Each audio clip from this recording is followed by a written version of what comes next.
স্যানিটেরিয়ামে ফিরিয়া আসিয়া কিশোরীমোহন নিজ কক্ষ দ্বারের তালা খুলিয়া ভিতরে প্রবেশ করিবা মাত্র খাটের পায়ার শিকলে বাঁধা টমি কুকুর লম্ফঝম্প আরম্ভ করিল। তাহাকে খুলিয়া দিয়া আদর করিয়া কিশোরী একখানি ইজি চেয়ারে লম্বমান হইবা মাত্র টমি লাফাইয়া তাহার কোলের উপর বসিল। টমিকে আদর করিতে করিতে কিশোরীর মনে হইল, আরাম করিবার সময় তো এ নহে।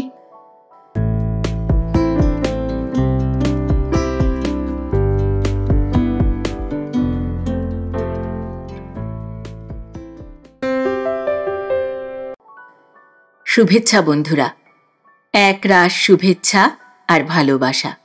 আমি অর্পিতা, আর আপনারা শুনছেন এক ব্যাগ গপ্প ইউটিউব চ্যানেল। বন্ধুরা, শুরুতেই একটা ছোট্ট অনুরোধ। এখনও যারা এক ব্যাগ গপ্প চ্যানেলটি সাবস্ক্রাইব করেননি তাদের উদ্দেশ্যে বলি, আজই চ্যানেলটি সাবস্ক্রাইব করে সঙ্গে থাকুন, উৎসাহ পাব এগিয়ে চলার। এক ব্যাগ গপ্প চ্যানেলে আপনি শুনতে পাবেন এমন কিছু ভালো লাগা গল্প, উপন্যাস যা জড়িয়ে ধরে বাঁচা যায় আজীবন।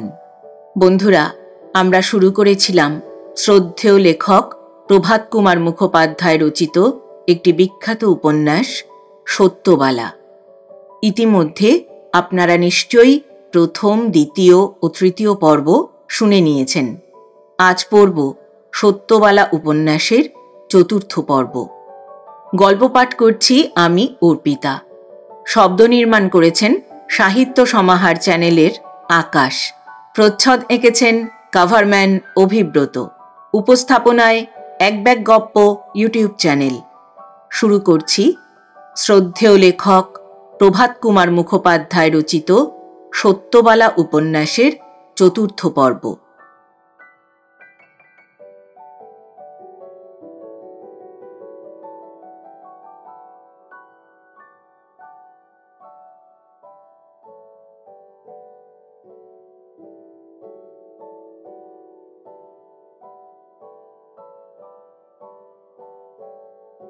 কিশোরীকে বিদায় দিয়া আসিয়া সত্যবালা তাহার দ্বারটি বন্ধ করিয়া যখন শুইতে যাইতেছিল, তখন সেও ক্যালকাটা রোডের দিক হইতে মল্লিকের কণ্ঠস্বরে মংলু পাকড়ো, মংলু পাকড়ো, পাকড়ো, ছোড়ো মত, এবং অবশেষে বাপরে বাপ জান গিয়া শব্দটা শুনিয়াছিল।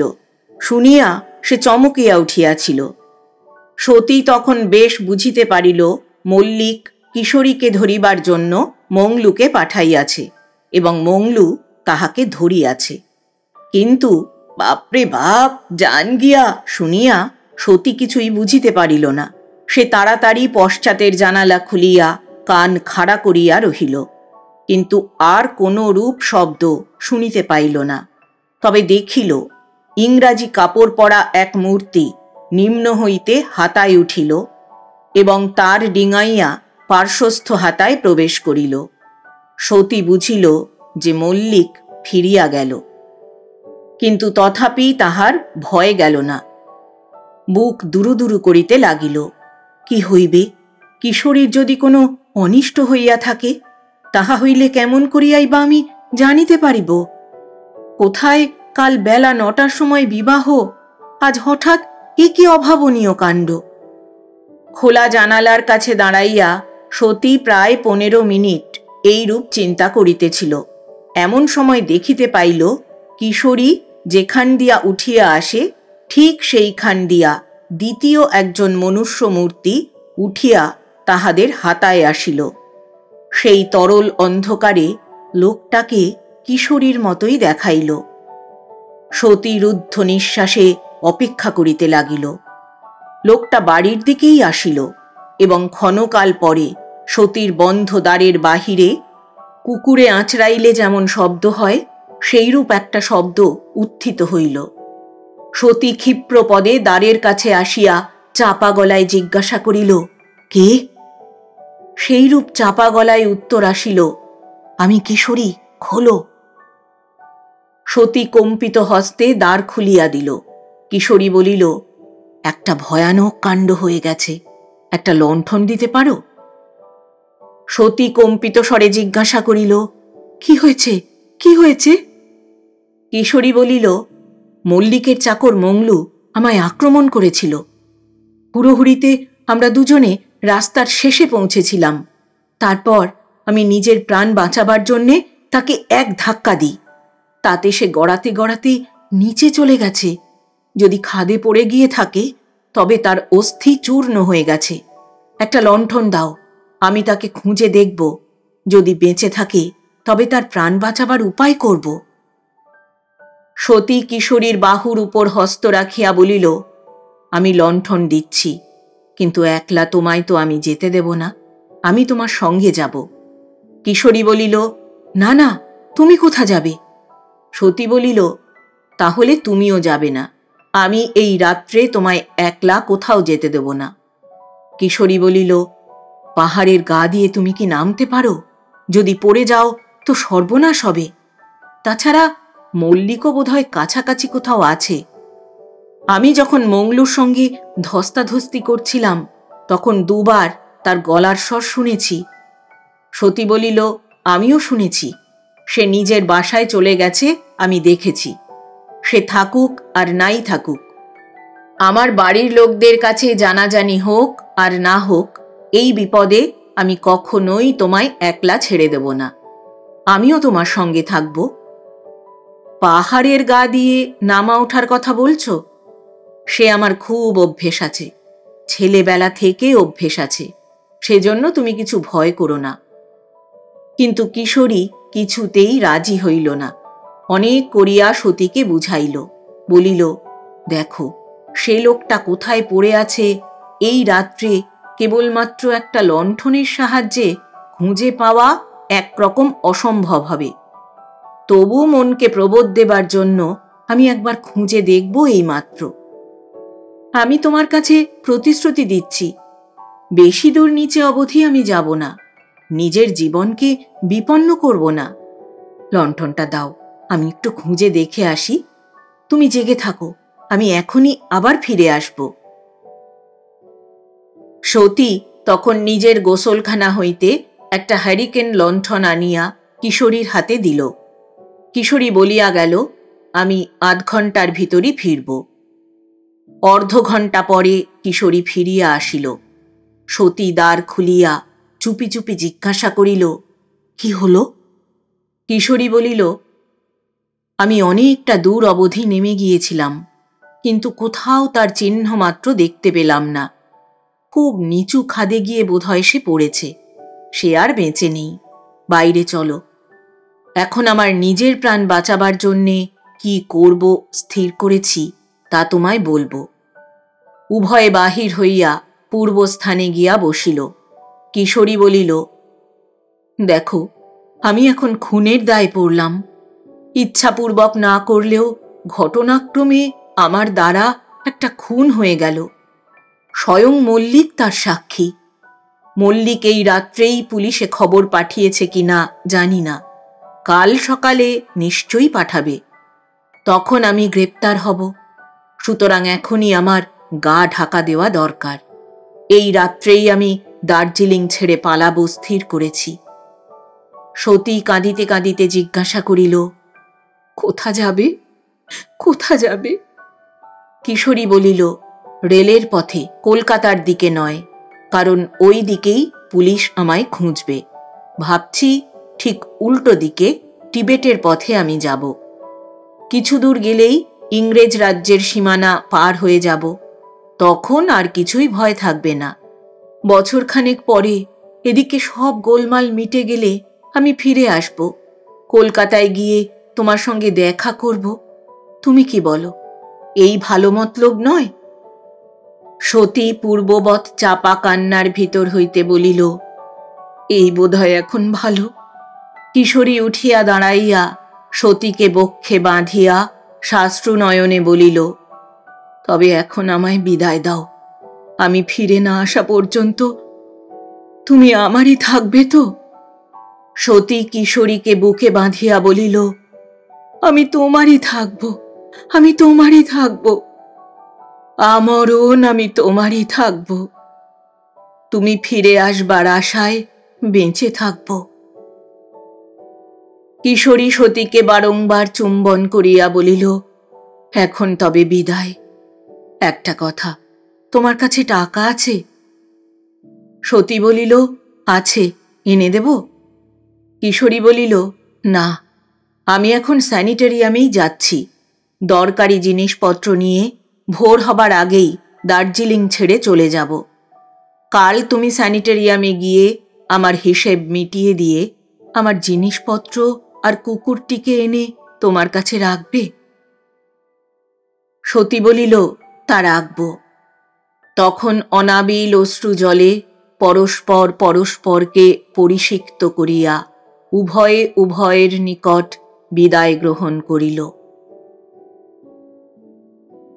স্যানিটেরিয়ামে ফিরিয়া আসিয়া কিশোরীমোহন নিজ কক্ষদ্বারের তালা খুলিয়া ভিতরে প্রবেশ করিবা মাত্র খাটের পায়ার শিকলে বাঁধা টমি কুকুর লম্ফঝম্প আরম্ভ করিল। তাহাকে খুলিয়া দিয়া আদর করিয়া কিশোরী একখানি ইজি চেয়ারে লম্বমান হইবা মাত্র টমি লাফাইয়া তাহার কোলের উপর বসিল। টমিকে আদর করিতে করিতে কিশোরীর মনে হইল, আরাম করিবার সময় তো এ নহে। মল্লিক যদি থানায় খবর পাঠাইয়া থাকে, পাঠানোই সম্ভব, তবে হয়তো পুলিশ এতক্ষণ তাহাকে গ্রেপ্তারের জন্য থানা হইতে বাহির হইয়াছে। সে তখন উঠিয়া পড়িল, টমিকে আবার বাঁধিল। ইহাতে টমি বিস্মিত হইয়া মনিবের পানে ফ্যালফ্যাল করিয়া চাহিয়া রহিল, কারণ রাত্রে সে বরাবর খোলাই থাকে। ছেঁড়া কম্বল পরিপূর্ণ বেতের ঝুড়িটিতে শুইয়া সে নিদ্রা যায়। কিশোরী বাক্স খুলিয়া তাহার টাকার থলি বাহির করিয়া দেখিল, তাহাতে কিঞ্চিত অধিক 200 টাকা রহিয়াছে। মাত্র 2-3 দিন হইল কলিকাতা হইতে মানি অর্ডার যোগে তাহার 200 টাকা আসিয়াছিল। পিয়ন তাহাকে ফর্ম দিয়া যখন ব্যাগ হইতে টাকা বাহির করিয়া গনিয়া থাকে থাকে টেবিলের উপর সাজাইতেছিল, তখন কিশোরী বিরক্ত হইয়া বলিয়াছিল, নোট নেহি হ্যাঁ? এখন কিশোরী ভাবিল, পিয়ন যে নোট না দিয়া সবগুলি রূপার টাকা দিয়া গিয়াছে সে ভালোই হইয়াছে, কারণ সে শুনিয়াছিল পাহাড় অঞ্চলে ইংরাজ রাজ্যের সীমানার বাহিরেও অনেক দূর পর্যন্ত ইংরাজের টাকার খুব আদর আছে। গোটা 10 টাকা বাহিরে রাখিয়া কিশোরী থলির মুখ বন্ধ করিল। ফ্ল্যানেলের শার্টগুলি, গরম মোজাগুলি, এক টিন বিস্কুট, একটা এনামেলের গেলাস, এই সব জিনিসপত্রগুলি তাহার হাত ব্যাগে ভরিয়া লইল। স্যানিটেরিয়ামের লাইব্রেরি হইতে শরৎচন্দ্র দাস প্রণীত মানচিত্র সম্বলিত লাসা ও মধ্য তিব্বত ভ্রমণ ইংরাজি পুস্তকখানি পড়িবার জন্য সে লইয়াছিল। পরের দ্রব্য হইলেও সেই বহিখানিও কিশোরী ব্যাগের মধ্যে লইল। আর লইল দার্জিলিং আসিবার সময়, পাহাড়ের দৃশ্য দেখিবার সময় সে নিলামে একটি দূরবীন কিনিয়াছিল। সেটি এবং টেবিলের উপর একটা প্লেটে 2টা আপেল ও একটা কমলা লেবু ছিল, এই ফল 3টি। কিছু ঔষধ সঙ্গে থাকিলে ভালো হইত, কিন্তু আর তো কিছুই ছিল না। কেবল ছিল 1 বোতল ইনোস ফ্রুট সল্ট, কলিকাতা হইতে সঙ্গে আনিয়াছিল। তাহা কোনোদিন খুলিবার প্রয়োজন হয় নাই, সেই বোতলটিও সঙ্গে লইল। বিছানা হইতে নিজ র‍্যাক 2খানি তুলিয়া ব্যাগের গায়ে বাঁধিয়া কিশোরী বাহির হইবার জন্য যখন প্রস্তুত হইল, রাত্রি তখন প্রায় 2টা।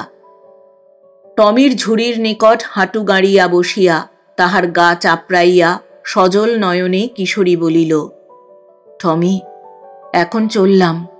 যদি বেঁচে থাকি আর তুই বেঁচে থাকিস, তবে হয়তো একদিন আবার দুজনে দেখা হবে, নইলে এই পর্যন্ত।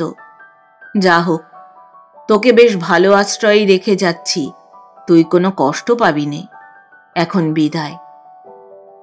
বলিয়া কিশোরী ঝুঁকিয়া কুকুরের মুখে চুমো খাইল। তাহার চক্ষু হইতে টপ টপ করিয়া অশ্রু ঝরিয়া টমির গাত্রলোম আর্দ্র করিয়া দিল। দরজাটি বাহির হইতে রুদ্ধ করিয়া তালা দিয়া চাবিটি তালাতেই লাগাইয়া রাখিল, কারণ কল্য প্রাতে সত্যবালা হিসাব মিটাইতে এবং তাহার জিনিসপত্র ও কুকুর লইতে আসিবে। স্যানিটেরিয়াম তখন সুপ্তিমগ্ন, কাহারও সহিত সাক্ষাৎ হইবার সম্ভাবনা নাই।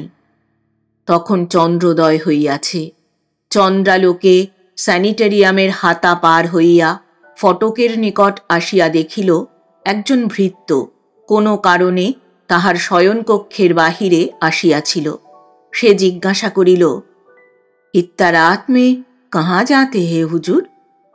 কিশোরী বলিল, সুরজ উগা দেখনে যাতে হে। দার্জিলিংয়ে আগত অনেক ভদ্রলোকই রাত্রি থাকিতে উঠিয়া সূর্যোদয় দেখিবার জন্য টাইগার হিলে গিয়া থাকেন। ভৃত্য তাহাই মনে করিয়া নিশ্চিন্ত মনে শয়নঘরে প্রবেশ করিয়া দ্বার রুদ্ধ করিল। কিশোরী তখন কার্ট রোডে উঠিয়া শঙ্কিত নয়নে এদিক ওদিক চাহিয়া দেখিল, কোথাও কোনো পুলিশ প্রহরী দেখিতে পাইল না। সে তখন রাস্তা ধরিয়া উত্তরাভিমুখে চলিল। তিব্বত যাত্রী শরৎচন্দ্র দাস কোন পথে দার্জিলিং ত্যাগ করিয়াছিলেন তাহা সে পুস্তকেও পাঠ করিয়াছিল। এখানে ভ্রমণের সময় হেমচন্দ্র একদিন সেই পথটি তাহাকে দেখাইয়া দিয়াছিল। মার্কেটের কাছাকাছি দুইজন কনস্টেবলের সহিত সাক্ষাৎ হইল। সূর্যোদয় দেখিতে যাইতেছি এই কৈফিয়তে তাহাদিগকে সন্তুষ্ট করিয়া ক্রমে কিশোরী দার্জিলিং শহরের প্রান্ত সীমায় পৌঁছিল। পথের উভয় দিকে চাহিয়া দেখিল কোনো পুলিশ তাহাকে ধরিতে আসিতেছে না। চন্দ্র তখন আরও উচ্চে উঠিয়াছে। আকাশে আজ মেঘ নাই। বিমল চন্দ্রালোকে পার্বত্য পথ অনেক দূর পর্যন্ত বেশ স্পষ্ট রূপেই দেখা যাইতেছিল। কিশোরী ধীরে ধীরে পার্বত্য পথ অবতরণ করিতে লাগিল। পথ নির্জন। ক্রোশখানেক অতিক্রান্ত হইলে মাঝে মাঝে দেখিল 2-3 জন করিয়া ভুটিয়া পৃষ্ঠে ফল ও মৎস্যের বোঝা লইয়া দার্জিলিং অভিমুখে যাইতেছে। মাঝে মাঝে দাঁড়াইয়া কিশোরী পশ্চাতে দেখিতে লাগিল। পশ্চাৎধাবনকারী কোনো পুলিশ দৃষ্টিগোচর হইল না। উতরাই শেষ হইয়া যখন চড়াই আরম্ভ হইল, তখন শেষ রাত্রের সেই কনকনে শীত সত্ত্বেও কিশোরীর দেহ ঘামে ভিজিয়া উঠিল। একে চড়াই ভাঙিতে হইতেছে, তাহার উপরে সেই মোটা ওভারকোট গায়ে এবং হাতে সেই ভারী ব্যাগ। অল্পক্ষণেই কিশোরী শ্রান্ত হইয়া পড়িল। পথের ধারে একটা বৃহৎ পাথরের উপরে বসিয়া কিশোরী হাঁফাইতে লাগিল। কিয়ৎক্ষণ বিশ্রামের পর কিশোরী দেখিল চন্দ্রের জ্যোতি ম্লান হইয়া আসিতেছে। পূর্ব দিকে নেপাল সীমান্তস্থিত গিরিমালার ঊর্ধ্বদেশে আকাশ আলোকিত হইয়া উঠিতেছে। এইবার সূর্যোদয়ের সময় উপস্থিত। কিশোরী ভাবিল, 3 জনের নিকট বলিয়া আসিয়াছি সূর্যোদয় দেখিতে যাইতেছি, তা সূর্যোদয়টা এইখান হইতেই দেখিয়া লই। সূর্যোদয় কাল পর্যন্ত কিশোরী সেখানে বসিয়া রহিল। সূর্যোদয় হইলে আবার উঠিয়া কিশোরী পথ চলিতে লাগিল। কিছু দূর হইতে দেখিল পথের 2 ধারে একটি গ্রামের মতো রহিয়াছে এবং তাহার অপর দিকে একটি নদী বহিয়া যাইতেছে। কিশোরী অনুমান করিল উহাই বোধহয় মানচিত্রে দৃষ্ট গক নামক বসতি এবং ওই নদী বোধহয় এপারে ব্রিটিশ রাজ্য এবং ওপারে স্বাধীন সিকিমের সীমা নির্দেশ করিতেছে। কিশোরী ভাবিল, ব্রিটিশ রাজ্যের সীমা পার হইলে এবার নিঃশ্বাস ফেলিয়া বাঁচা যায়। কিশোরী যখন গক গ্রামের মধ্যে পৌঁছিল, বেলা তখন প্রায় 8টা। এক স্থানে দেখিল প্রায় 10-12 জন লোক বসিয়া আছে। মধ্যস্থানে একটি বৃহৎ কটাহে চা সিদ্ধ হইতেছে। সেই ফুটন্ত চা একটা টিনের মগে তুলিয়া এক ব্যক্তি সকলকে পরিবেশন করিতেছে। তাহাদের কিছু দূরে একখানা পাথরের উপর কিশোরী বসিল। লোকগুলা চা পান করিতে করিতে আর চোখে কিশোরীর পানে চাহিতে লাগিল। একজন যুবাবয়স্ক ব্যক্তি দল হইতে সরিয়া আসিয়া কিশোরীকে হিন্দিতে জিজ্ঞাসা করিল, সাহেব, চা পিয়োগে? পথ হাঁটিয়া নিদ্রার অভাবে কিশোরীর শরীর অবসন্ন হইয়া পড়িয়াছিল। সে বলিল, থোড়া দো। বলিয়া ব্যাগ হইতে তাহার এনামেলের গেলাস বাহির করিয়া যুবকের হাতে দিল। যুবক গেলাসটি লইয়া কটাহ স্বামীর নিকট হইতে এক গেলাস চা আনিয়া কিশোরীর সম্মুখে নামাইয়া রাখিল। কিশোরী এক চুমুক পান করিয়া দেখিল, চায়ের যে আস্বাদে আমরা অভ্যস্ত, ইহার আস্বাদ সেরূপ নহে, তবে আস্বাদটা মন্দও নহে। কিশোরী চা পান করিতে লাগিল। যুবক তাহাকে জিজ্ঞাসা করিল, সাহেব, তুম দার্জিলিং সে আতা হে? কিশোরী মস্তক সঞ্চালনে উত্তরে জানাইল যে তাহাই। যুবক বলিল, কাহা যাওগে? কিশোরী বলিল, পাহাড় দেখনে। যুবক বলিল, বড়া পাহাড়? কিশোরী বলিল, হাঁ। যুবক বলিল, বহুত দূর। চা পান করিয়া গেলাসটি উবুর করিয়া রাখিয়া কিশোরী হিন্দিতে জিজ্ঞাসা করিল, তোমার বাড়ি কোথা? যুবা নদীর অপর পারের দিকে অঙ্গুলি নির্দেশ করিয়া বলিল, মিটোগাং, 3 পাহাড় বাদ। কিশোরী বলিল, তুমি কোথায় যাইতেছ? সে বলিল, দার্জিলিং। কিশোরী বলিল, কি জন্য? সে বলিল, চাকরির চেষ্টায়। কিশোরী বলিল, সেখানে তোমার চেনা লোক আছে? যুবক বলিল, আমাদের গ্রামের 4-5 জন লোক আছে। আমি পূর্বে দার্জিলিংয়ে চাকরি করতাম। বৎসরখানেক হইল চাকরি ছাড়িয়া বাড়ি আসিয়াছিলাম। কিশোরী বলিল, ও, তাই বুঝি তুমি এমন সুন্দর হিন্দি কহিতে শিখিয়াছ? তোমাদের রাজা কে? যুবা বলিল, সিকিয়ং। কিশোরী বলিল, দার্জিলিংয়ে তুমি কি চাকরি করিবে? যুবক বলিল, আমি সেখানে সাহেবদের তিব্বতীয় ভাষা শিক্ষা দিই। এবার গিয়া সে কার্যও করিব। নিজেও একটু ইংরাজি শিখিব ইচ্ছা আছে।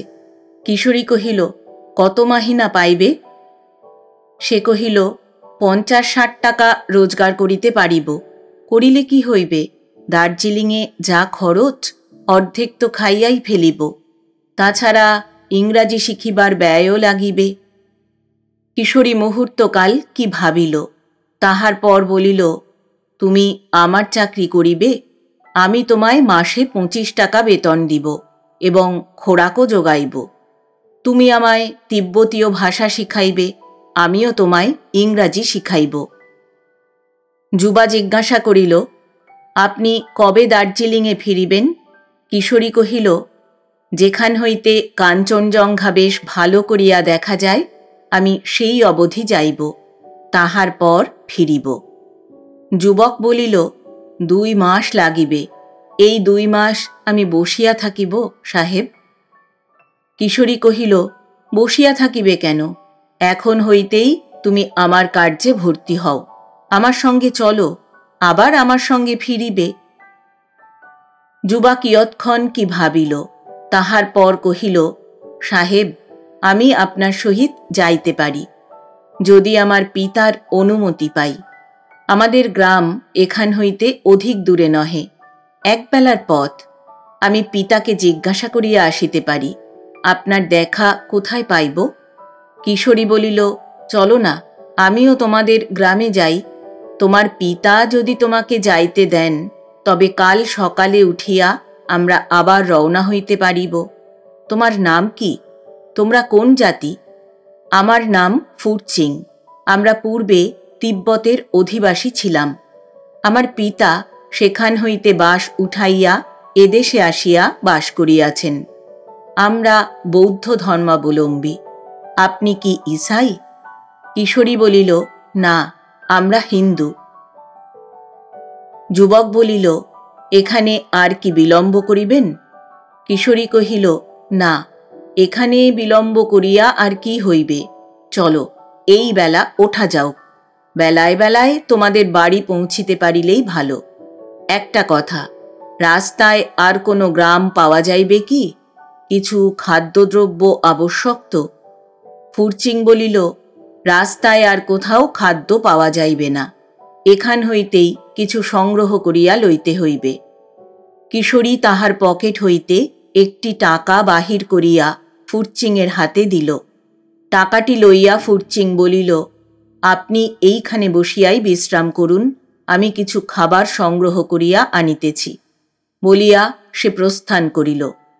প্রায় 1 ঘণ্টা পরে কয়েকটা কমলালেবু, 2খানা বড় চাপাটি রুটি এবং 6টা সিদ্ধ করা ডিম আনিয়া হাজির করিল। বলিল, রুটি বানাইতে, ডিম সিদ্ধ করিয়া লইতে বিলম্ব হইয়া গেল। তখন উভয় উঠিয়া নদীতীর অভিমুখে চলিল। এই নদীর নাম রামমম। গিরি নদী সচরাচর যেমন খরস্রোতা হয়, ইহাও তাহাই। কিশোরী দেখিল নদীর এপার ওপার পর্যন্ত একটি বাঁশের পুল। নদীর মাঝখানে একটি বৃহদাকার প্রস্তরখণ্ড পড়িয়া আছে। সেতুর মধ্যভাগ তাহারই উপর স্থাপিত। সেতুর উভয় দিকে কতগুলি লোক মাছ ধরিতেছে। আকার দেখিয়া কিশোরী বুঝিল উহারা লেপচা। ফুরচিং বলিল, সাহেব, একটু অপেক্ষা করুন, আমি একটা মাছ কিনিয়া আনি। কিশোরী জিজ্ঞাসা করিল, তোমরা বৌদ্ধ, তোমরা মাছ খাও? সে কহিল, খাইতে দোষ নাই, মারিতেই দোষ। আমি তো মারিব না, উহারা মারিয়াছে, আমি সেই মরা মাছ কিনিয়া আনিব। বলিয়া ফুরচিং মৎস্য শিকারীদের নিকট গিয়া অনেক দরদস্তুর করিয়া 250 আন্দাজ একটা মাছ কিনিয়া আনিল। কিশোরী বুঝিল আজ রাত্রে তাহারই আতিথ্যের জন্য ফুরচিং এই মাছটি এখন হইতে সংগ্রহ করিয়া রাখিল। পকেটে হাত দিয়া বলিল, কত দাম দিতে হইবে? ফুরচিং বলিল, আপনি যে টাকা দিয়াছিলেন তাহারই কিছু আমার নিকট অবশিষ্ট ছিল, আর কিছু দিতে হইবে না। এক হাতে মাছ, অপর হাতে কিশোরীর র্যাগে জড়ানো ব্যাগটি লইয়া অগ্রে অগ্রে ফুরচিং, পশ্চাতে কিশোরী, উভয়ে সাবধানে সেই বাঁশের পুল পার হইয়া অপর পারে গিয়া উঠিল। এইবার আবার চড়াই আরম্ভ হইল। পথের একদিকে পর্বত, অপর দিকে খাদ নামিয়া গিয়াছে। পাহাড়ের গায়ে বহু সংখ্যক শাল বৃক্ষ বায়ুভরে দুলিতেছে। খাদের দিকে শস্যক্ষেত্র, ধান্যক্ষেত্র আছে। স্থানে স্থানে তুলার গাছ এবং এলাচির ক্ষেত্রও দেখা যাইতে লাগিল। চড়াই উঠিতে উঠিতে মধ্যাহ্নকাল উপস্থিত হইল। এক স্থানে পর্বতগাত্র হইতে কলকল স্বরে ঝর্ণার জল নামিতেছিল। ফুরচিং বলিল, আর খানিকটা উঠিতে পারিলেই মিটোগাংয়ের রাস্তা আমাদের ডান দিকে পড়িবে। এইখানে বসিয়া একটু বিশ্রাম করিয়া কিছু আহার করিয়া লউন সাহেব। কিশোরী এত শ্রান্ত হইয়াছিল যে তাহার পা আর চলে না। ঝর্ণার নিকট গিয়া মুখে হাতে জল দিয়া আসিয়া শালবৃক্ষের নিম্নে একটা পাথরের উপর সে বসিয়া পড়িল। কিয়ৎক্ষণ পরে চাপাটি, আন্ডা, ফলগুলি দ্বারা উভয়ে ক্ষুণ্ণিবৃত্তি করিয়া ঝর্ণার জল পান করিয়া আবার চড়াই উঠিতে লাগিল। ফুরচিংয়ের অনুসরণে উতরাই নামিয়া আবার চড়াই উঠিয়া কিশোরী যখন মিটোগাং গ্রামে পৌঁছিল তখন বেলা প্রায় 4টা বাজে। ফুরচিংদের কুটিরের সম্মুখে খোলা জায়গায় কয়েকটা গরু ও ছাগল বাঁধা রহিয়াছে। 2টি শিশু ছুটাছুটি করিয়া খেলিয়া বেড়াইতেছে। ফুরচিং কিশোরীকে একটি ঘরের মধ্যে লইয়া গেল। ঘরটির এক পার্শ্বে গরুর খাদ্য স্তূপাকারে রক্ষিত, অপর পার্শ্বে একটি কাষ্ঠমঞ্চ নির্মিত আছে। কিশোরী সেই কাষ্ঠমঞ্চের উপর বসিয়া বলিল, আমাকে জল আনিয়া দাও, আমি হাত পা ধুইয়া এইখানে শুইয়া একটু ঘুমাইব, আমি আর বসিতে পারিতেছি না। ফুরচিং অদৃশ্য হইল। কিয়ৎক্ষণ পরে এক বালতি জল ও একটা টিনের মগ আনিয়া কুটিরের বারান্দায় স্থাপন করিল। কিশোরী ইতিমধ্যে বস্ত্র পরিবর্তন করিয়া ফ্ল্যানেলের রাত কাপড় পরিয়া চটি জুতা পায়ে দিয়া তোয়ালে হাতে করিয়া বসিয়াছিল। জল পাইয়া কিশোরী যেন কৃতার্থ হইল, হাত মুখ ধুইতে লাগিল। ফুরচিং জিজ্ঞাসা করিল, এখন কিছু খাইবেন কি? কিশোরীর চক্ষু ঘুমে প্রায় ঢুলিয়া আসিতেছিল। বলিল, কিচ্ছু না, এখন কেবল ঘুমাইব। তোমার বাবা কোথায়? বলিয়া ব্যাগ হইতে নিজের র‍্যাগ দুইখানির বাঁধন খুলিতে লাগিল। ফুরচিং বলিল, বাবা খেতে কাজ করিতে গিয়াছেন, এখনো ফেরেন নাই, সন্ধ্যার পর ফিরিবেন। বলিয়া সে অদৃশ্য হইল। 1 মিনিটের মধ্যে একটা বাঁশের চোঙা হাতে করিয়া আনিয়া বলিল, ইহা পান করুন দেখি। চোঙাটি লইয়া কিশোরী বলিল, ইহা কি? মারোয়া। সাহেব লোকেরা যেরূপ বিয়ার পান করেন, ইহাও সেই রূপ। ভুট্টা দানা চোয়াইয়া ইহা আমরা প্রস্তুত করি। পান করিলে শ্রান্তি ক্লান্তি দূর হইবে, খুব আরামে ঘুমাইবেন, দেহের বল ফিরিয়া আসিবে। ফুরচিং কহিল। কিশোরী সেই বাঁশের চোঙাটি নাকের কাছে ধরিয়া ঘ্রাণ লইল। গন্ধটি মন্দ বোধ হইল না। বলিল, দেখো, আমি কিন্তু সারাপ পান করি না, ইহা পান করিলে আমার নেশা হইবে, ইহা লইয়া যাও। ফুরচিং হাসিয়া বলিল, না সাহেব, ইহা সারাপ নহে, বিয়ার। আপনি নির্ভয় পান করুন, কোনো মন্দ ফল হইবে না। কিশোরী তখন ব্যাগ হইতে তাহার এনামেলের গেলাসটি বাহির করিয়া 1/2 গেলাস পরিমাণ মারোয়া তাহাতে ঢালিয়া লইয়া একটু একটু করিয়া পান করিয়া ফেলিল। তাহার পর একখানি র‍্যাগ পাতিয়া অপরখানি গায়ে দিয়া 5 মিনিটের মধ্যে গভীর নিদ্রায় অভিভূত হইয়া পড়িল। কিশোরীর যখন নিদ্রাভঙ্গ হইল, তখন সে দেখিল ঘরে মিটমিট করিয়া একটি কেরোসিনের ডিবা জ্বলিতেছে, দ্বারটি ভেজানো রহিয়াছে। ঘড়ি খুলিয়া দেখিল রাত্রি 9টা বাজিয়া গিয়াছে। উঠিয়া দ্বার খুলিতেই ফুরচিং কোথা হইতে আসিয়া বলিল, সাহেব, আপনি খুব ঘুমাইয়াছেন। কিশোরী বলিল, হ্যাঁ, আমি খুব ঘুমাইয়াছি বটে, ঘুমাইয়া আমার শরীরটা সুস্থ হইল। ফুরচিং কহিল, এইবার আপনার খাবার লইয়া আসি। কিশোরী এখন বেশ ক্ষুধা অনুভব করিতেছিল। বলিল, আনো। অল্পক্ষণ পরেই ফুরচিং একটা কাঠের থালায় 1 থালা ভাত, একটা কাঠের বাটিতে 1 বাটি তরকারি এবং একটা কাঠের চামচ আনিয়া হাজির করিল। একটা টিনের মগে ভরিয়া জলও আনিয়া দিল। কিশোরী সেই জলের কিয়দংশের সাহায্যে হাত মুখ ধুইয়া ভোজনে বসিল। তরকারিটায় মাছ, আলু, পেঁয়াজ ও মূলা মিশ্রিত ছিল।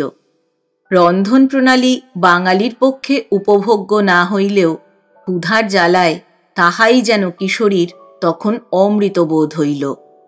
থালার ভাত অধিকাংশ নিঃশেষ করিয়া আচমন করিয়া জিজ্ঞাসা করিল, তোমার বাবা আসিয়াছেন? ফুরচিং কহিল, আসিয়াছেন। কিশোরী কহিল, তিনি কি বলিলেন? ফুরচিং কহিল, তিনি আপনার সঙ্গে কথাবার্তা কহিবার জন্য অপেক্ষা করিতেছেন, তাহাকে ডাকিয়া আনি?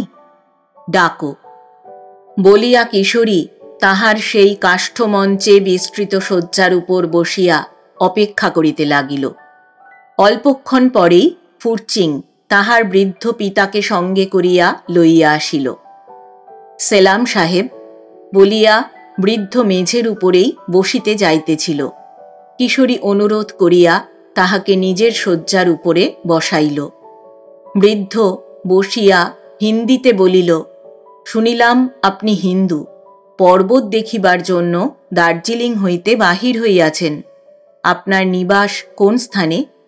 কিশোরী বলিল, কলিকাতায়। আপনি বাঙালি বাবু? বেশ বেশ, বাঙালিরা বড় ভদ্রলোক হয়। একবার আমি দার্জিলিং গিয়াছিলাম, তখন কয়েকটি বাঙালি বাবুর সহিত আমার পরিচয় হইয়াছিল। তাহারাও কলিকাতা হইতে আসিয়াছিলেন। কিশোরী জিজ্ঞাসা করিল, আপনি কলিকাতাও গিয়াছিলেন নাকি? বৃদ্ধ বলিলেন, না, কলিকাতায় কখনো যাই নাই। কলিকাতায় শুনিয়াছি ইংরাজগণ নাকি বড় ভারী শহর বানাইয়াছে। অনেক দিন হইতে কলিকাতা যাইবার, কলিকাতা দেখিবার আমার বাসনা ছিল, কিন্তু হইয়া ওঠে নাই। কিশোরী কহিল, আপনি এখানে চাষবাস লইয়া বেশ সুখেই আছেন বোধ হয়। বৃদ্ধ কহিল, আছি একরকম, অবস্থা বেশ সচ্ছল নয়, তাই বড় ছেলেটিকে দার্জিলিংয়ে চাকরি করিতে পাঠাইতে হইয়াছিল। উহার নিকটই শুনিলাম, উহাকে আপনি সাথী করিয়া লইয়া যাইতে ইচ্ছা করিয়াছেন। ও আপনাকে তিব্বতী ভাষা শিক্ষা দিবে, আপনি উহাকে ইংরাজি শিখাইবেন। কিশোরী কহিল, হ্যাঁ, আমার তাহাই অভিপ্রায়। এখন আপনার মত কি? বৃদ্ধ কহিল, আমার কোনো আপত্তি নাই। আমাদের শাস্ত্র ও বেশ ভালো করিয়াই পড়িয়াছে, আপনাকে বেশ শিখাইতে পারিবে, বড় বুদ্ধিমান ছেলে। সে যাহাই হোক, আপনি যে অত দূরে, অত দুর্গম দেশ ভ্রমণের জন্য বাহির হইয়াছেন, আপনার সেরূপ সাজ সরঞ্জাম কিছুই তো দেখিতেছি না। কিশোরী কহিল, কি কি সাজ সরঞ্জাম আবশ্যক হইতে পারে তাহা তো আমার জানা নাই, কাজেই সেসব কিছু সংগ্রহ করিতে পারি নাই। কিশোরীর র‍্যাগ দুইখানি অঙ্গুলির দ্বারা বৃদ্ধ টিপিয়া বলিল, প্রথমত গাত্রাবরণ, এই দুইখানি বিলাতি কম্বলে আপনার শীত ভাঙিবে কি? এ কি দার্জিলিং? যত উত্তরে যাইবেন তত শীত বাড়িবে। সব দিন ঘরের মধ্যে আশ্রয় পাইবেন না। রাত্রে হয়তো কোনো গিরি গুহায়, নয়তো খোলা আকাশের তলেই শুইয়া থাকিতে হইবে। তখন শীতে মারা যাইবেন যে। এই দুইখানি বিলাতি কম্বল ছাড়া মোটা ভুটিয়া কম্বল খান কতক আপনার সঙ্গে আনা উচিত ছিল। কিশোরী কহিল, এখানে কম্বল কিনিতে পাওয়া যাইবে নাকি? বৃদ্ধ বলিলেন, ভুটিয়ারা দার্জিলিংয়ে কম্বল বেচিয়া মাঝে মাঝে এই পথে ফিরিয়া যায়। এই গ্রামের দু একজন ব্যাপারী তাহাদের অবিকৃত কম্বল সস্তায় কিনিয়া রাখে। চেষ্টা করিলে কম্বল এখানে পাওয়া যাইতে পারে। কিশোরী কহিল, খান চারেক কম্বল যদি কিনি কত দাম লাগিবে? বৃদ্ধ কহিলেন, 20 টাকার কমে হইবে না। ভুটিয়ারা দার্জিলিংয়ে গিয়া ইহার দ্বিগুণ দামেই এসব বিক্রয় করিয়া থাকে। কিশোরী কহিল, তবে অনুগ্রহ করিয়া কল্য আমাকে 4খানি কম্বল কিনিয়া দিবেন। আর কি আমার আবশ্যক হইবে? বৃদ্ধ বলিলেন, পোশাক। আপনার এই ইংরাজি পোশাক দেখিলে এই দেশের লোক আপনাকে মুশকিলে ফেলিবে। বিশেষত আপনার নিকট যখন কোনো রাজকীয় ছাড়পত্র নাই। সিকিমের অধিবাসীরা আপনার প্রতি ততটা দুর্ব্যবহার নাও করিতে পারে, কিন্তু আপনি যেখানে যাইতে চাহিতেছেন সেখানে যাইতে হইলে নেপালের সীমার মধ্যে গিয়া পড়িবেন। সেখানে হয়তো আপনাকে ধরিয়া কয়েদ করিয়া রাখিবে, মারিয়াও ফেলিতে পারে। আপনাকে তিব্বতীয় লামার ছদ্মবেশে যাইতে হইবে। কিশোরী কহিল, সেই পোশাক আমি এখানে পাইতে পারিব কি? বৃদ্ধ কহিলেন, চেষ্টা করিলে পাওয়া যাইতে পারে। কিশোরী কহিল, তবে অনুগ্রহ করিয়া সেই পোশাকও আমাকে সংগ্রহ করিয়া দিবেন। আমি মনে করিয়াছিলাম কল্য প্রাতে উঠিয়াই রওনা হইব, তাহা আর হইবে না দেখিতেছি। বৃদ্ধ কহিলেন, না, তাহা কেমন করিয়া হইতে পারে? এ তো আপনার দার্জিলিং শহর নহে যে বাজারে গিয়া টাকা দিয়া তৎক্ষণাৎ ইচ্ছামতো দ্রব্য খরিদ করিয়া আনিবেন। কিশোরী ভাবিল, দার্জিলিংয়ের এত কাছে একদিনের রাস্তা বই তো নয়, দীর্ঘকাল অপেক্ষা করা নিরাপদ হইবে কি? তবে একটা কথা, এই স্থানটা ব্রিটিশ রাজ্যের বাহিরে। এখানে ইংরাজের পুলিশ সহসা আসিয়া আমায় ধরিতে পারিবে না। কিন্তু বলাই বা যায় কি? সিকিমটা নামে স্বাধীন রাজ্য হইলেও উহা ইংরাজের করদ রাজ্য বই তো নয়। কিন্তু উপায় কি?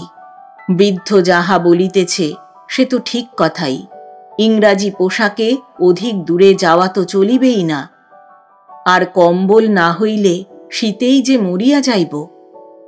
সুতরাং অগত্যা কিশোরী 2-1 দিন এখানে অবস্থান করিবে বলিয়া সম্মতি জানাইল।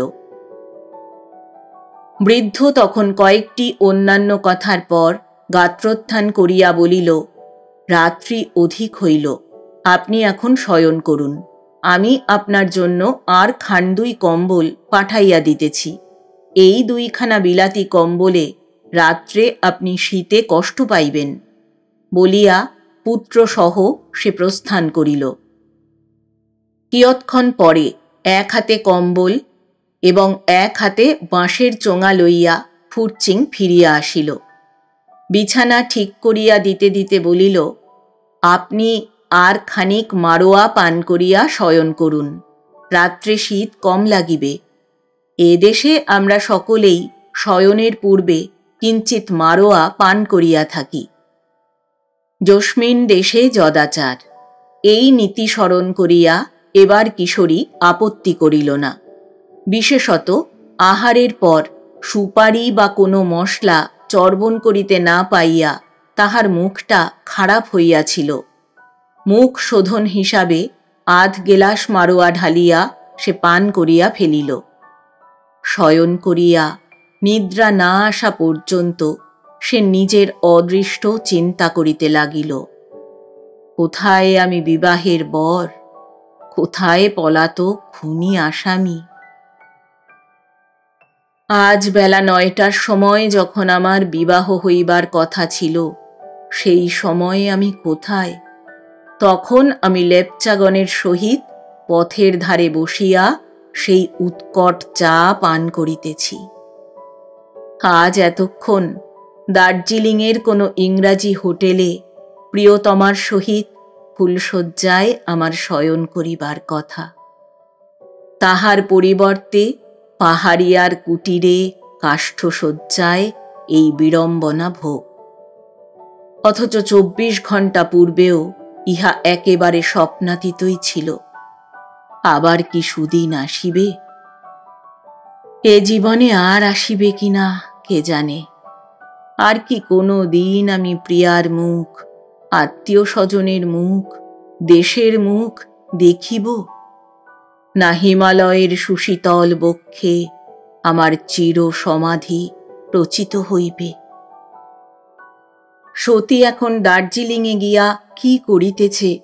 স্যানিটারিয়ামে গিয়া তাহার জিনিসপত্র ও কুকুর লইয়া আসিলে তাহার বাড়ির লোক তাহার সহিত কিরূপ ব্যবহার করিতেছে, এই সব কিশোরী কল্পনা করিতে চেষ্টা করিল। ক্রমে মারোয়ার প্রভাবে তাহার চক্ষু 2টি মুদিয়া আসিল। শান্তিদায়িনী নিদ্রা আসিয়া তাহার সকল চিন্তা হরণ করিয়া লইলেন। কিশোরীর মিটোগাং পরিত্যাগের পর 3 সপ্তাহ কাটিয়া গিয়াছে। 22 দিনে দিবাবসান কালে অতি ধীর পদে সে পর্বতারোহণ করিতেছিল। মিটোগাং হইতে সংগৃহীত একজন মুটিয়া, তাহার নাম সাইদা, কম্বলাদির বোঝা লইয়া অগ্রে অগ্রে পথ দেখাইয়া চলিতেছে। তাহার পশ্চাতে কিশোরী। সর্বশেষে ফুরচিং, তাহার হাতে কিশোরীর সেই চামড়ার ব্যাগটি। কিশোরীর অঙ্গে এখন তিব্বতীয় লামার পরিচ্ছদ। ইংরাজি পোশাক সে ফুরচিংয়ের পিতার নিকট গচ্ছিত রাখিয়া আসিয়াছে। পথ চলিতে চলিতে ক্ষীণ কণ্ঠে কিশোরী জিজ্ঞাসা করিল, ফুরচিং, কাংপাচেন গ্রাম আর কত দূর? আর অধিক দূর নয় নাঙ্গালামা। ফুরচিং এখন আর কিশোরীকে সাহেব সম্বোধন করে না, এখন তাহাকে নাঙ্গালামা বলে। নাঙ্গা অর্থে উলঙ্গ নহে, কিশোরীর উপাধি নাক শব্দেরই অপভ্রংশ। ফুরচিং বলিল, আর 8 ঘণ্টার মধ্যেই আমরা কাংপাচেন পৌঁছিতে পারিব। বড় কষ্ট হইতেছে কি? কিশোরী বলিল, হ্যাঁ, হইতেছে বই কি, বোধহয় জ্বরটা আবার আসিতেছে। আজ কয়েক দিন হইতে বৈকালে কিশোরীর একটু একটু জ্বর ভাব হইতেছে, তথাপি সে চলিয়াছে। দার্জিলিং হইতে যত দূরে গিয়া পড়িতে পারে ততই তাহার পক্ষে মঙ্গল। এই ধারণার বশবর্তী হইয়াই সে পথ বাহনে ক্ষান্ত হয় নাই। সূর্যাস্তের অল্পক্ষণ পরেই কাংপাচেন গ্রাম দৃষ্টিগোচর হইল। গ্রামে পৌঁছিতে সূর্য ডুবিয়া গেল। গ্রামে কুটির সংখ্যা অধিক নহে। ফুরচিং কয়েক স্থানে আতিথ্য লাভের চেষ্টা করিল, কিন্তু সফল হইল না। সাইদা বলিল, গ্রামের অপর প্রান্ত হইতে কিছু দূরে একটি গোমফা অর্থাৎ গুহা বা মঠ আছে। তথায় একজন বৃদ্ধ লামা বাস করেন। সেখানে যাইলে আশ্রয় মিলিতে পারে। গ্রামের লোককে ফুরচিং এই কথা জিজ্ঞাসা করিলে তাহারা বলিল যে সে লামা মরিয়া গিয়াছেন, তাহার কন্যা এখন গোমফার অধিকারিণী। তখন ইহারা সেই গোমফার অভিমুখে চলিল। পথে যাইতে যাইতে কিশোরী জিজ্ঞাসা করিল, লামার আবার কন্যা কিরকম? আমি তো জানিতাম লামাদের বিবাহ হয় না। ফুরচিং একটু মুচকি হাসিয়া বলিল, লামাদের স্ত্রী থাকে না বটে, তবে অনেকের আনি থাকে। অনেক মঠে দেখা যায় লামারা নিজ নিজ আনি লইয়া প্রকাশ্যভাবে তথায় বাস করিতেছে, তাহাতে কোনো নিন্দা নাই। গ্রাম ছাড়াইয়া কিয়দ্দূরে গিয়া একটি ধ্বজা দৃষ্টিগোচর হইল। এই ধ্বজাই গোমফা অথবা মঠের চিহ্ন জ্ঞাপক। যখন তিনজনে সেই ধ্বজার নিকটে গিয়া পৌঁছিল, তখন দিবালোক অত্যন্ত কম হইয়া গিয়াছে। গোমফার সম্মুখ ভাগে পাথরে গাঁথা সারি সারি তিনখানি ঘর। বোধহয় কোনো সিমেন্টও নাই। উপর্যুপরি পাথর সাজাইয়া নির্মিত হইয়াছে। কালক্রমে পাথরগুলা কতকটা জুড়িয়া গিয়াছে। স্থানে স্থানে ফাটলও দেখিতে পাওয়া গেল। ছাদের স্থানে স্থানে আড়াআড়িভাবে কাঠ সাজাইয়া তাহার উপর ছোট ছোট পাথর ছড়ানো। তাহাও কালক্রমে জমাট বাঁধিয়া গিয়াছে। মঠ তখন জনশূন্য। প্রবেশদ্বারগুলিতে তালাবন্ধ। কিশোরী অত্যন্ত পরিশ্রান্ত হইয়াছিল। সম্মুখস্থ চাতালে সে বসিয়া পড়িল। সাইদা নিজের ভার নামাইল। কিশোরী ক্ষীণ কণ্ঠে বলিল, বড় পিপাসা, একটু জল কোথাও পাওয়া যায়? ফুরচিং বলিল, আচ্ছা, কাছে কোথাও ঝর্ণা আছে কিনা আমি দেখিতেছি। বলিয়া ব্যাগ হইতে এনামেলের গেলাসটি বাহির করিয়া লইয়া সে চলিয়া গেল। কিয়ৎক্ষণ পরে অদূরে যেন কোনো কিন্নরীর কণ্ঠজাত গীতধ্বনিতে সেই সান্ধ্য নীরবতা ভঙ্গ হইল। পর্বতের অন্তরাল বশত গায়িকাকে দেখা গেল না, তবে স্বরে বোঝা গেল সে ক্রমে নিকটবর্তিনী হইতেছে। কিশোরী মুগ্ধ কর্ণে গীত শ্রবণ করিতে লাগিল। সে ভাষা তাহার অপরিচিত, সে রাগিণীও তাহার অশ্রুতপূর্ব, কিন্তু তথাপি সেই গীত তাহার কর্ণে যেন মধু বর্ষণ করিতে লাগিল। অল্পক্ষণ পরেই সেই গায়িকা দৃষ্টিগোচর হইল। মঠের দ্বার দেশে দুইজন অপরিচিত ব্যক্তিকে দেখিয়া তাহার গান সহসা বন্ধ হইয়া গেল। সে ধীর পদে আগন্তুকদিগের নিকটে আসিয়া দাঁড়াইল। কিশোরী দেখিল যে দাঁড়াইল তাহার দেহবর্ণ প্রায় শ্বেত গোলাপের পাপড়িগুলির মতোই সমুজ্জ্বল। এক রাশি রুক্ষ চুল, মাথার পিছনে গিরো বাঁধা, অঙ্গে তিব্বতীয় রমণীর পরিচ্ছদ। বয়স 17-18 বৎসরের অধিক হইবে না। হাত পাগুলি সুপুষ্ট, শারীরিক বলের পরিচায়ক। পৃষ্ঠদেশে একটা ঝুড়ির মতো কি বাঁধা রহিয়াছে। তাহারই ভরে বালিকার দেহ কিঞ্চিত আনমিত। কিশোরী শুইয়াছিল, উঠিয়া বসিয়া এই তরুণী পর্বতবাসিনীর পানে বিস্মিত নয়নে চাহিয়া রহিল। বালিকা নিকটে আসিয়া লিম্বু ভাষায় জিজ্ঞাসা করিল, তোমরা কে? কোথা হইতে আসিয়াছ? সাইদা সসম্ভ্রমে উত্তর করিল, আমরা তীর্থযাত্রী পান্থ। ইনি নাঙ্গালামা হিন্দুস্তান হইতে আসিয়াছেন। আমি ইহার ভারবাহী। আমার বাসস্থান মিটোগাং। বালিকা জিজ্ঞাসা করিল, এখানে তোমাদের কি প্রয়োজন? সাইদা উত্তর দিল, রাত্রি আসিয়া পড়িল, তাহাতে নাঙ্গালামার শরীর অসুস্থ, তাই রাত্রির জন্য আমরা এই মঠে আশ্রয় প্রার্থনা করি। আপনি কে? বালিকা উত্তর দিল, এই মঠে আমার পিতা জোংপালামা বাস করিতেন।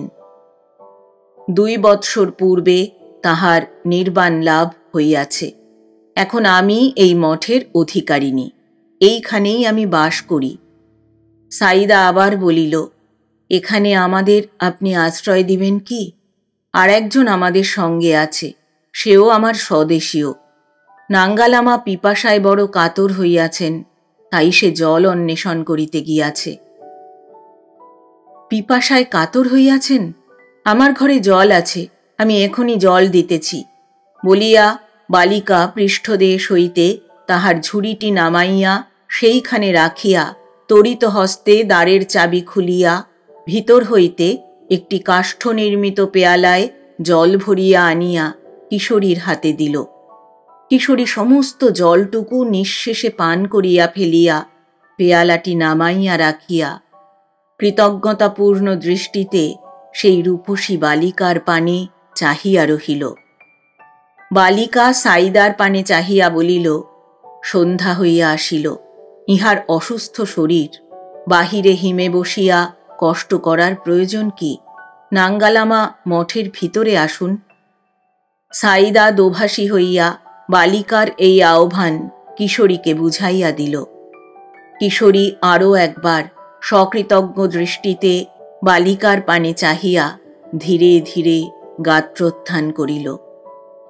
ভিতরে গিয়া মেয়েটি কিশোরীর দিকে ফিরিয়া পরিষ্কার হিন্দিতে জিজ্ঞাসা করিল, শুনিলাম আপনি হিন্দুস্থানবাসী, হিন্দি কহেন কি? কিশোরী বলিল, হ্যাঁ, আমরা সকলেই হিন্দি কহি। আপনি কি হিন্দুস্থানে গিয়াছিলেন? এমন সুন্দর হিন্দি শিখিলেন কোথায়? বালিকা উত্তর করিল, আমার জননী এখানে আসিবার পূর্বে দার্জিলিংয়ে বাস করিতেন। তিনি হিন্দি কহিতেন। তাহারই কাছে বাল্যকালেই আমি হিন্দি শিখিয়াছি। এখন হইতে আমি তবে আপনাদের সহিত হিন্দিতেই কথা কহিব। কিশোরী বলিল, আপনার নাম কি? বালিকা বলিল, আমার নাম নীনা। ফুটচিং এই সময় গেলাস ভরিয়া জল লইয়া ফিরিয়া আসিল। সাইদার সাহায্যে কম্বলের বান্ডিল খুলিয়া বিছানা করিয়া কিশোরীকে শোয়াইয়া দিল। অল্পক্ষণের মধ্যেই কিশোরী জ্বরের ঘোরে অচেতন হইয়া পড়িল। কিশোরীর অবস্থা দেখিয়া নীনা ফুটচিংকে জিজ্ঞাসা করিল, এখন উপায় কি? ফুটচিং বলিল, ভয়ের কিছু নাই। পথ চলা, বিশেষত পাহাড় পর্বত ভাঙিয়া পথ চলা ইহার অভ্যাস ছিল না। অতিরিক্ত পরিশ্রমে অরূপ হইয়াছে। 2 দিন বিশ্রাম করিতে পারিলেই ভালো হইয়া যাইবে। এই গ্রামে কোনো ভালো চিকিৎসক আছে কি? বালিকা উত্তর দিল, একজন চিকিৎসক আছে বটে, ভালো মন্দ জানি না, তাকে ডাকিয়া আনিব?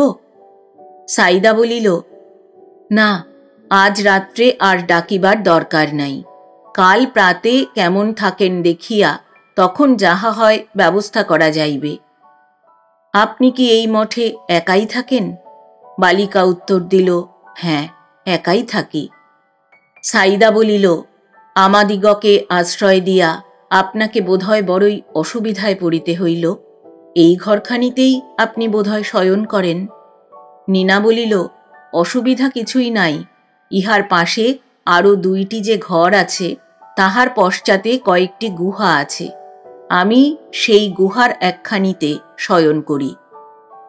আপনারা তিনজনেই এই ঘরে থাকুন, আমি আপনাদের আহারের জন্য কিছু আয়োজন করি। সাইদা বলিল, খাবার জিনিস আপনার সংগ্রহে আছে কি? না থাকে তো বলুন, গ্রাম হইতে গিয়া আমি সংগ্রহ করিয়া আনি। বালিকা বলিল, খাবার জিনিস আজই তো আমি সংগ্রহ করিয়া আনিয়াছি। গ্রামে প্রতি শনিবার হাট বসে। আমি সেই দিন আমার নিজের জন্য 1 সপ্তাহের আহার্য সংগ্রহ করিয়া রাখি। আজ সেই হাটের দিন ছিল। আমি হাট হইতে ফিরিয়া আপনাদিগকে এখানে উপস্থিত দেখিলাম। এই বলিয়া বালিকা ক্ষিপ্রপদে সেই কক্ষ পরিত্যাগ করিল। রাত্রি অধিক অগ্রসর হইবার পূর্বেই বালিকা অতিথিদ্বয়কে ভোজন করাইয়া দিল।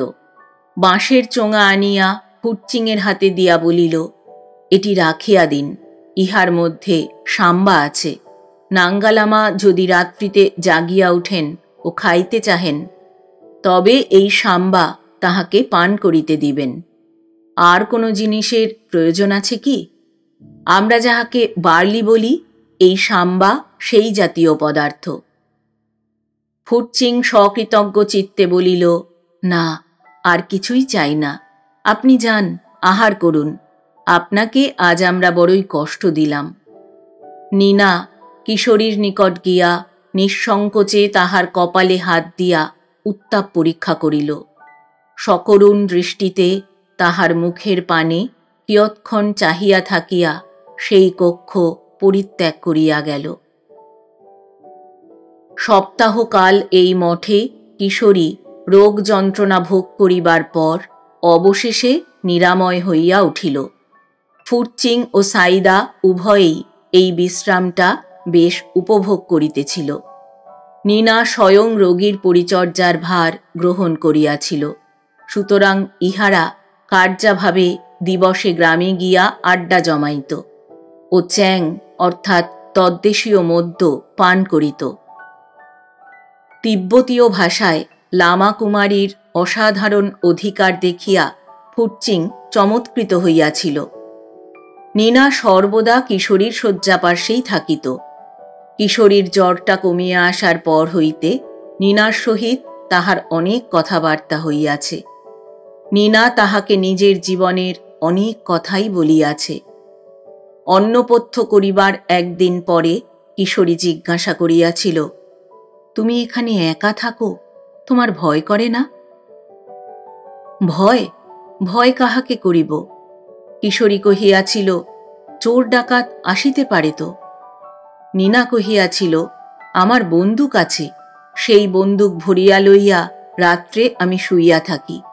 একবার একটা চোর আসিয়াছিল, এক গুলিতে তাহার একটা ঠ্যাং আমি খোঁড়া করিয়া দিয়াছিলাম বলিয়া নীনা হাসিতে লাগিল। পরদিন অপরাহ্নকালে ফুটচিং ও সাইদা গ্রামের আড্ডায় গিয়াছিল। মঠের সম্মুখ ভাগে কম্বল বিছাইয়া কিশোরী বসিয়াছিল। নীনা আসিয়া নিঃসংকোচে তাহার পার্শ্বে বসিল। কিশোরী বলিল, তোমার উপর উপদ্রব যথেষ্ট করিলাম, এবার আমাদের বিদায় দাও। তুমি না থাকিলে এই পীড়ার সময় আমার যে কি অবস্থা হইত তাহা বলিতে পারি না। প্রাণ বাঁচিত কিনা তাহাও খুব সন্দেহের বিষয়। তোমার এই উপকার আমার জীবনে আমি কখনো ভুলিব না। নীনা কহিল, আমি আর তোমার কি উপকার করিয়াছি? তা তুমি এবার কোথায় যাইতে ইচ্ছা করিয়াছ? তাশিলংপু মঠে গিয়া কিছুদিন বৌদ্ধ ধর্মশাস্ত্র অধ্যয়ন করিব, এই ইচ্ছাতেই আমি বাহির হইয়াছিলাম। সেইখানে যাইতে চেষ্টা করিব। নীনা কহিল, কিন্তু তুমি তো তিব্বতীয় ভাষা জানো না। কিশোরী কহিল, শিখিতেছি, ওই ফুটচিং আমায় পড়ায়, ওই কার্যের জন্যই উহাকে নিযুক্ত করিয়াছি। নীনা কিয়ৎক্ষণ নীরবে নতবদনে বসিয়া থাকিয়া অবশেষে মুখ তুলিয়া বলিল, দেখো, তাশিলংপু যাইবার মতলব তুমি পরিত্যাগ করো। তুমি সমতল ভূমির লোক, পার্বত্য দেশে ভ্রমণ করা তোমার পক্ষে বিশেষ কষ্টসাধ্য হইবে। আবার যদি অসুখে পড়ো তখন কি হইবে বলো দেখি। আমার পরামর্শ শোনো, তুমি দেশে ফিরিয়া যাও। কিশোরী বলিল, একবার পীড়িত হইয়া পড়িয়াছিলাম বলিয়া বারবার কি তাহাই হইবে? আর পথের কষ্টের কথা কহিতেছ? অভ্যাসে মানুষের সমস্তই সহিয়া যায়। সমতলবাসী কত লোক তো তিব্বতে গিয়াছে, সাহেবরাও গিয়াছে, আমার স্বদেশবাসী বাঙালিও কেহ কেহ গিয়াছে, আমি বা পারিব না কেন? নীনা বলিল, সাহেবরা যায়, তাহাদের সঙ্গে কত লোকজন, তাঁবু, ঘোড়া, জিনিসপত্র থাকে, তোমার তো সেসব কিছুই নাই। এই অবস্থায় তোমার অধিক দূর অগ্রসর হওয়া ক্রমে বিপজ্জনক হইয়া উঠিতে পারে। কিশোরী বলিল, আচ্ছা, ভাবিয়া দেখি। এখন সে কথা থাকুক, এখন তোমার নিজের কথা বলো।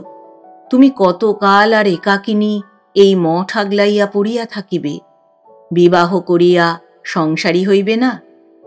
লামা কুমারী হাসিয়া বলিল, তোমার কেবল ওই এক কথা, কাহাকে বিবাহ করিতে হইবে তাহা তো বলো না। কিশোরী কহিল, আমি কি তোমাদের এই অঞ্চলের কাহাকেও চিনি? চিনিলে ঘটকালি করিতে পারিতাম। কাংপাচেন গ্রামে, আশেপাশে, উপর নিচে আর সব গ্রামে তোমার স্বজাতীয় এমন একজন যুবা পুরুষও কি নাই যাহাকে তোমার পছন্দ হয়? নীনা কহিল, আমার পছন্দ হইলেই তো হইল না, তাহারও তো আমায় পছন্দ হওয়া চাই। বলিয়া নীনা আবার হাসিল। কিশোরী বলিল, তোমাকে আবার পছন্দ হইবে না? খুব পছন্দ হইবে। কেন, আমি কি এতই রূপসী? বলিয়া নীনা কিশোরীর প্রতি বক্র কটাক্ষ নিক্ষেপ করিল। বাঙালি যুবকের পক্ষে তিব্বতীয় যুবতীর চ্যাপ্টা নাক ও থ্যাবড়ানো মুখে রূপ দেখা একটু কঠিন ব্যাপার, সন্দেহ নাই। তথাপি কিশোরী পুরুষোচিত সৌজন্যে বলিল, তোমার মতো সুন্দরী মেয়ে পথে ঘাটে তো একটিও দেখিতে পাই না নীনা। এই কথায় নীনার মনটি যে খুশি হইয়া উঠিল সেটা তাহার মুখের ভাবে বেশ বোঝা গেল। তাহার শ্বেত গোলাপের মতো গাল দুখানি মুহূর্তের জন্য গোলাপি আভা ধারণ করিল। এই সময় অদূরস্থিত পথ দিয়া একজন ভুটিয়া ব্যবসায়ী পাহাড়ি টাট্টু ঘোড়ার পৃষ্ঠের উভয় দিকে কম্বলের গাঁঠরি বোঝাই দিয়া যাইতেছিল। দেখিয়া নীনা তাহাকে ডাকিল। কম্বল ব্যবসায়ী ঘোড়াটি লইয়া মঠের সম্মুখে আসিয়া উপস্থিত হইল। ভুটিয়া ভাষায় নীনার সহিত কম্বলওয়ালার কি কথাবার্তা হইল তাহা কিশোরী বুঝিতে পারিল না। ভুটিয়া অশ্বপৃষ্ঠ হইতে কম্বলের বস্তা নামাইয়া তাহা লামাকুমারীর সম্মুখে ধরিল। নীনা কম্বলগুলি একে একে পরীক্ষা করিয়া তাহার মধ্যে হইতে চারিখানি বাছিয়া লইল। তাহার পর দরদস্তুর আরম্ভ হইল। সে সকল কথাও কিশোরী কিছুই বুঝিতে পারিল না। অবশেষে মূল্য স্থির হইলে লামাকুমারী কম্বল লইয়া ভিতরে প্রবেশ করিল। কিছুক্ষণ পরে ফিরিয়া আসিয়া লামাকুমারী ভুটিয়াকে কি বলিল, ভুটিয়া তাহার উত্তর দিল। কিয়ৎকাল উভয়ের মধ্যে তর্ক বিতর্ক চলিল। অবশেষে লামাকুমারী বিষণ্ণ বদনে মঠে প্রবেশ করিয়া কম্বলগুলি বাহির করিয়া আনিয়া ভুটিয়াকে ফিরাইয়া দিতে উদ্যত হইল। কিশোরী জিজ্ঞাসা করিল, কি হইল? কম্বল ফিরাইয়া দিতেছ যে? নীনা বলিল, এই চারিখানি কম্বলের 50 টাকা দাম হইয়াছে। আমার ধারণা ছিল ঘরে আমার টাকা আছে। বাক্স খুলিয়া দেখি 10-12 টাকা মাত্র আছে। উহাকে বলিলাম, কাল এই সময় আসিয়া টাকা লইয়া যাইও। ও বলিতেছে ও এখন দার্জিলিং যাইতেছে, এই পথে শীঘ্র ফিরিবে না। কম্বলের মূল্যের জন্য ও দেরি করিতে পারিবে না। তাই অগত্যা কম্বলগুলি ফিরাইয়া দিতেছি। কিশোরী কহিল, আমার কাছে টাকা আছে, আমি দিব কি? নীনা কয়েক মুহূর্ত কি ভাবিল, অবশেষে বলিল, তবে দাও, কাল আমি তোমাকে টাকা দিব। কিশোরী উঠিয়া ভিতরে গিয়া তাহার ব্যাগ হইতে 50 টাকা আনিয়া কম্বলওয়ালার হস্তে দিল। ইহা ইংরাজের টাকা দেখিয়া সেই ব্যক্তি বেশ খুশি হইল। তথাপি প্রত্যেক টাকাটি উত্তম রূপে বাজাইয়া লইয়া কোমরে বাঁধিয়া কম্বলের বস্তা টাট্টুর পৃষ্ঠে বোঝাই দিয়া প্রস্থান করিল। কিশোরী জিজ্ঞাসা করিল, এত কম্বল লইয়া তুমি কি করিবে? সম্মুখে শীত আসিতেছে যে, আমি তীর্থযাত্রা করিব অভিপ্রায় করিয়াছি। কিশোরী জিজ্ঞাসা করিল, তীর্থযাত্রা করিবে? কোথায়? শুভ্র সুগোল বাহু দ্বারা নীনা উত্তর দিক নির্দেশ করিয়া বলিল, অনেক দূর, শিগাট শীতে তাশিলংপু মঠে যাইব। কিশোরী বিস্মিত হইয়া বলিল, তাশিলংপু যাইবে? কেন? নীনা হাসিয়া বলিল, তুমি যাইতে পারো, আমি পারি না? বিশেষ যখন এমন সুযোগ পাইয়াছি, সঙ্গী জুটিয়াছে। কে সঙ্গী? নীনা কহিল, কেন তুমি? কিশোরী কহিল, তুমি আমার সঙ্গে তাশিলংপু যাইবে? না না, সে মতলব ত্যাগ করো। নীনা কহিল, কেন করিব? কিশোরী কহিল, অনেক দূর, বড় কষ্টের পথ সে। নীনা কহিল, তুমি বাঙালি, তুমি পারিবে, আমি পাহাড়ি মেয়ে, আমি পারিব না? কিশোরী কহিল, আমি পারিব কিংবা বেগতিক দেখিয়া শেষে মধ্যপথ হইতে ফিরিয়া আসিব, তাই বা কে জানে। নীনা কহিল, তুমি যদি ফিরিয়া আসো, আমিও ফিরিয়া আসিব। কিশোরী কহিল, তবে মিথ্যা কেন কষ্ট করিতে যাইবে? নীনা কহিল, মিথ্যা কেন, আমার বিশেষ প্রয়োজন আছে। কিশোরী কহিল, কি প্রয়োজন? নীনা কহিল, তোমার যদি আবার অসুখ বিসুখ করে, আমি সঙ্গে না থাকিলে তোমায় দেখিবে কে? এই কথাগুলি বলিতে বলিতে নীনার কণ্ঠস্বর ভারী হইয়া আসিল। ক্ষণকালের নিমিত্ত কিশোরীর মুখ একটু গম্ভীর হইল। লামা কুমারীর ব্যবহারে এই কয়দিনে তাহার মনে যে সন্দেহ আবছায়ার মতো দেখা দিয়াছিল, তাহাই সুস্পষ্ট আকার ধারণ করিল।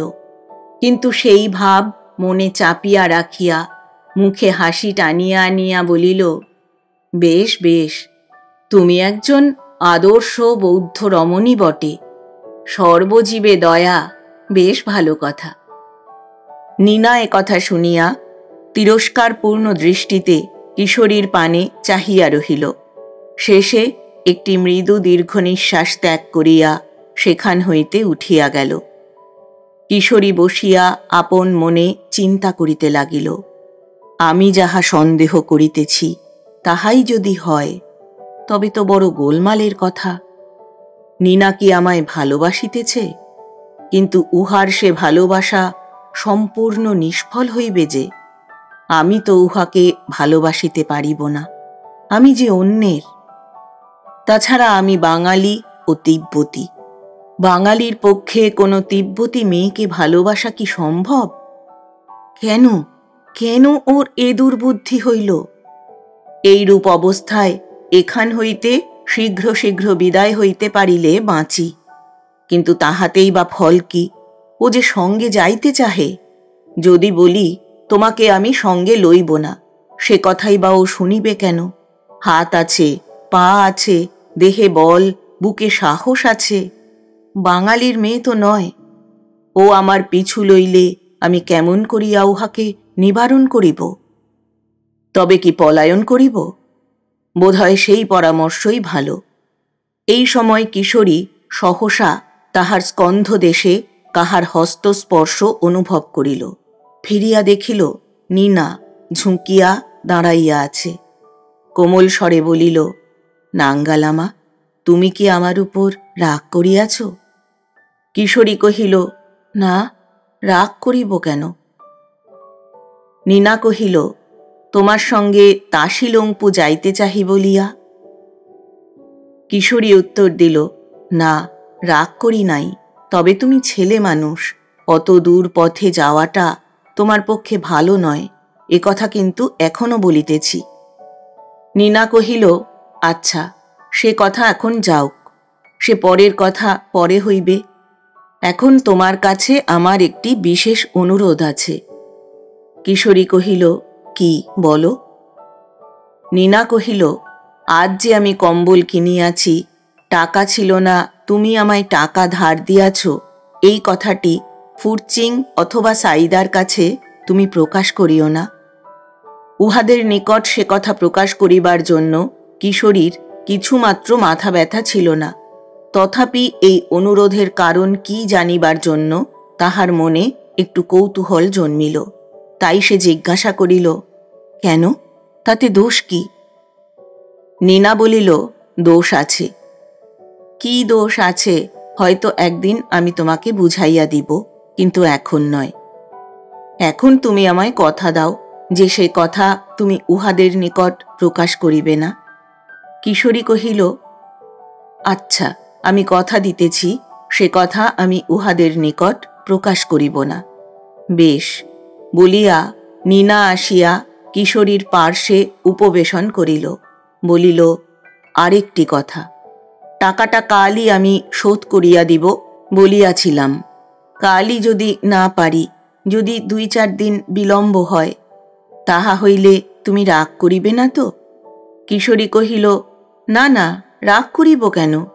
নীনা কহিল, তুমি মনে করিবে না তো হয়তো এ আমাকে ফাঁকি দিবার চেষ্টায় আছে? কিশোরী বলিল, ছি ছি, সে কথা কোনো দিন আমার মনের ত্রিসীমানাতেও আসিতে পারে না। নীনা হাসিয়া বলিল, আচ্ছা, যে কথা হইল তাহা তোমার মনে থাকে যেন। ওই দেখো, ফুরচিং ও সাইদা ফিরিয়া আসিতেছে।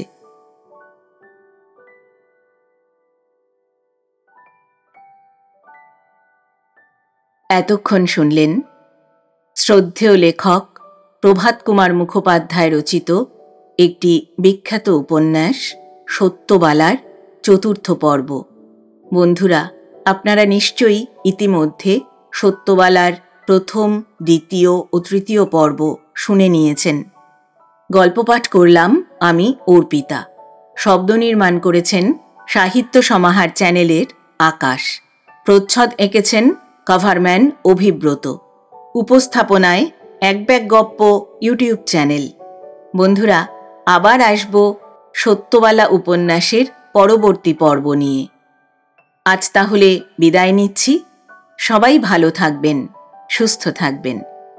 আর হ্যাঁ, গল্প পাঠ ভালো লাগলে চ্যানেলটি অবশ্যই সাবস্ক্রাইব করে পাশে থাকবেন।